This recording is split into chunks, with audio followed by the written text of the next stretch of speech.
Olá, eu sou a Renata Leão Martins e vamos trabalhar sobre reologia dos fluidos. Mas afinal de contas, o que significa reologia? Reologia é o estudo do transporte de partículas, de fluidos, né? A movimentação, o fluxo. E uma das características mais aplicadas na área da reologia é a determinação da viscosidade de um determinado fluido. Esses fluidos, eles podem ser classificados, então, conforme suas características peculiares de transporte, de movimentação das partículas. Por exemplo, eu tenho os fluidos classificados entre fluidos newtonianos, os não newtonianos, dos não newtonianos ele se subdivide e assim sucessivamente. Vamos entender um pouquinho sobre cada um desses tipos de fluidos. Os fluidos mais comuns na área da farmácia são os que nós chamamos de fluidos newtonianos. Os fluidos newtonianos são aqueles que escorrem com a ação da gravidade. Por exemplo, a água é um exemplo de um fluido newtoniano. Por quê? Porque ao abrir a torneira, por exemplo, e ela sob a ação da gravidade, ela consegue escoar com muita facilidade, né? Então, eles são facilmente aplicados sobre uma determinada superfície, também consigo limpar essa superfície sem deixar resíduos para trás, mas eu tenho a dificuldade de fazer o controle do escoamento deste material. Ele tende a esparramar sozinho, por conta própria, muitas vezes atingindo áreas de longo alcance, né? Por exemplo, se você deixa cair um copo d'água na superfície de uma mesa, você já percebeu que ela esparrama e eu não consigo controlar, ela não cai assim um bloquinho num único ponto, ela se esparrama com muita facilidade. Isso são o que nós chamamos de fluidos newtonianos. Então, por exemplo, um xarope, o soro fisiológico, as soluções aquosas em geral, os perfumes, são classificados como fluidos newtonianos. Os fluidos chamados de fluidos plásticos são aqueles que não vão escorrer, né? Eles mantêm a sua forma sob a ação da gravidade. O que é isso? Se eu pegar, por exemplo, um creme dental, um batom, uma pomada, aonde eu colocar sobre uma superfície, ele vai se manter, né? A não ser que com o passar do tempo ocorra alguma agitação ou mudança de temperatura para agitar essas partículas. Caso contrário, ela vai ter uma forma bem definida, né? Somente aonde for exercida alguma força sobre ele é que ele sofre algum tipo de deformação. Então, por exemplo, eu esparramo uma pomada numa superfície da pele. Se eu não ir lá e encostar o dedo para esparramar aquele material e ele não absorver calor da minha pele, né? Então, nos primeiros minutos, a gente percebe que ele se mantém intacto naquela posição, né? Eles são materiais, então, classificados como de difícil espalhamento sobre uma determinada superfície. Normalmente, eles deixam resíduos após a sua aplicação. Então, são exemplos aí, como eu havia comentado, o batom, o creme dental, a pomada, são alguns dos tipos de fluidos plásticos. E os pseudoplásticos, ou pseudo significa falso, né? São aqueles que não escorrem também pela ação da gravidade, mas eles têm um detalhe bem importante. A sua viscosidade vai diminuir com a aplicação de uma força. Então, por exemplo, eu pegar um gel de cabelo, colocar na minha mão, tem gente que gosta de passar o gel no cabelo, ele esparrama o gel primeiro na palma da mão antes de colocar no cabelo. Por quê? Porque ele não forma aqueles grumos, né? Ele fica mais fluido, ele fica mais líquido, a sua viscosidade diminui. Então, mas logo após eu retirar essa força de aplicação na sua superfície, a tendência dele é voltar a ter a mesma viscosidade que ele tinha inicialmente, né? Sobre a sua ação. Então, ele permanece no local de aplicação. E o exemplo aí, como eu havia comentado, o gel de cabelo ou os géis em geral que são utilizados aí principalmente na área da cosmetologia. Utiliza-se muito a aplicação de géis. Os fluidos classificados como viscoelásticos são aqueles que não escorrem pela ação da gravidade e após a retirada da força, eles voltam parcialmente à sua forma original.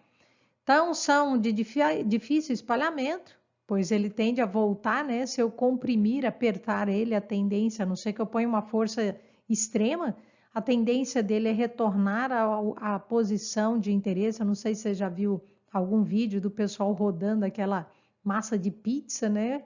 Na mão, ou você tentando abrir uma massa de pizza, uma massa de pão, a bolinha, na hora que você empurra, ela tende a retrair, né? A voltar à sua forma, parcialmente voltar à sua forma inicial. Eles não são úteis para cobrir superfícies, mas são bem aplicáveis na área da indústria farmacêutica, né? Como, por exemplo, as balas de goma. Hoje em dia nós temos muito, como acontece, por exemplo, na indústria farmacêutica, a venda de bala de goma para levar alguns medicamentos para as crianças e as crianças acharem interessante o consumo, por exemplo, de vitamina C ou de outros medicamentos, principalmente medicamentos manipulados, para que eu consiga fazer com que a criança consuma um fármaco, né, tomar um determinado medicamento. Eu levar ela aí a partir de uma bala de goma, uma estruturinha na forma de tipo uma gelatina, né? Parece um queijo derretido, uma massa de pão. Então, são o que nós chamamos de fluidos viscoelásticos.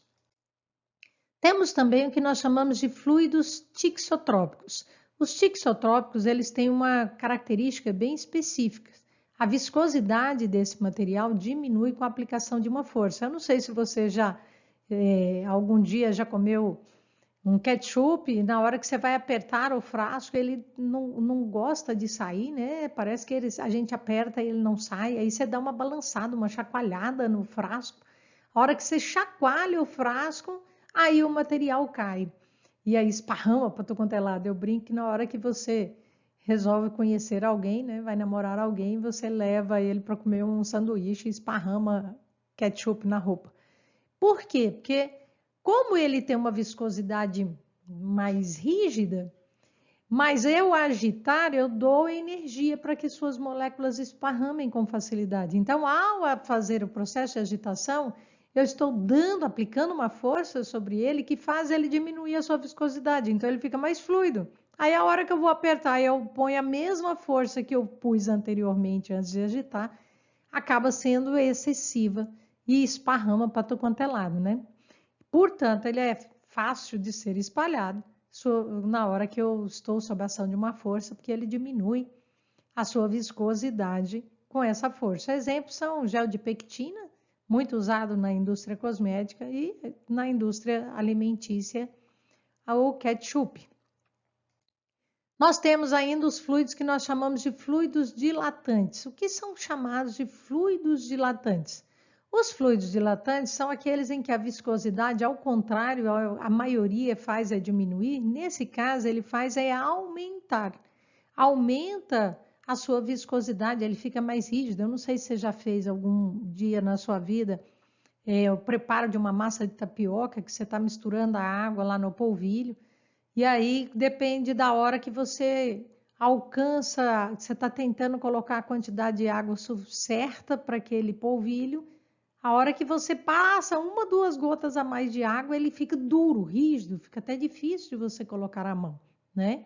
Então, ao tentar colocar a mão, quer dizer, a hora que eu tento aplicar uma força sobre aquela superfície, ela tende a aumentar a sua viscosidade, fica mais difícil de penetrar na superfície do fluido.